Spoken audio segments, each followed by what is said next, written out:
हाँ, नमस्कार दोस्तों, मैं स्वागत करता हूँ आपका अपने चैनल डायमंड एस्ट्रो में। तो आज मैं आपको कुंडली में नीच भंग राजयोग के बारे में बताऊँगा। तो यहाँ पर मैंने एक कुंडली आपके लिए बनाई है और ये कुंडली है कुंभ लगन की। ठीक है, तो इस कुंडली में सबसे पहले तो मैं आपको ये बता दूँ कि नीच भंग राजयोग होता क्या है।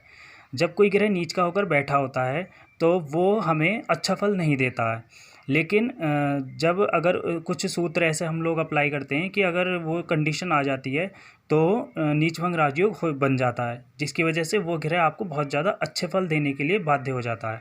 तो सबसे पहले पहला सूत्र होता है कि अगर नीच का जो ग्रह है वो कुंडली में तीसरे, छठे और आठवें और 12वें घर में जाकर बैठ जाता है तो नीच भंग राजयोग हो जाता है। जैसे यहाँ पर कुंडली में मंगल आपका छठे घर में नीच का होकर बैठा हुआ है, तो यहाँ पर मंगल ने नीच भंग राजयोग बना दिया है। उसके बाद अब जब मंगल इस कुंडली में किस घर का स्वामी है, आपके करियर का स्वामी है यानी 10वें घर का, और आपके पराक्रम वाले घर का यानी कि ये जो आपका तीसरा घर है। ठीक है, तो मंगल जब यहाँ पे नीच भंग राजयोग बना रहा है तो वो इन घरों से रिलेटेड भी आपको अच्छा फल देगा और जहाँ बैठा है वहाँ से भी। तो सबसे पहला सूत्र तो ये अप्लाई जो हमने करा था, तो मंगल यहाँ पर बैठ के नीच भंग राजयोग बना देगा। अब दूसरा सूत्र आता है कि जिस घर में जो भी ग्रह नीच का होकर बैठता है उसका राशिपति केंद्र में जाकर बैठ जाए। तो जैसे मंगल यहाँ पर छठे घर में नीच का होकर बैठा हुआ है, तो इस घर में जो राशि है वो है चंद्रमा की, कर्क राशि चंद्रमा की होती है। तो चंद्रमा यहाँ पर हमारा केंद्र में इस घर में बैठा हुआ है यानी कि चौथे घर में, तो नीच भंग राजयोग हो जाएगा।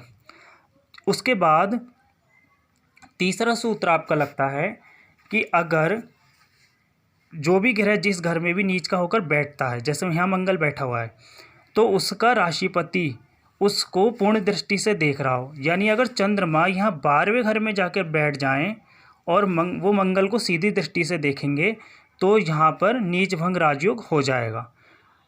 ठीक है, तो तीसरा सूत्र तो ये था, यानी कि तीसरे सूत्र में मैंने आपको क्या बताया कि जो भी ग्रह नीच का होकर जिस घर में भी जाके बैठेगा उसका राशिपति उस ग्रह को पूर्ण दृष्टि से देख रहा हो।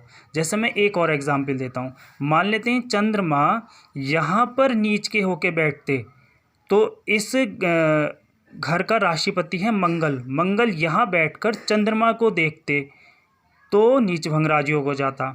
ठीक है, अब आ जाता है आपका चौथा सूत्र। चौथा सूत्र क्या कहता है कि जिस घर में भी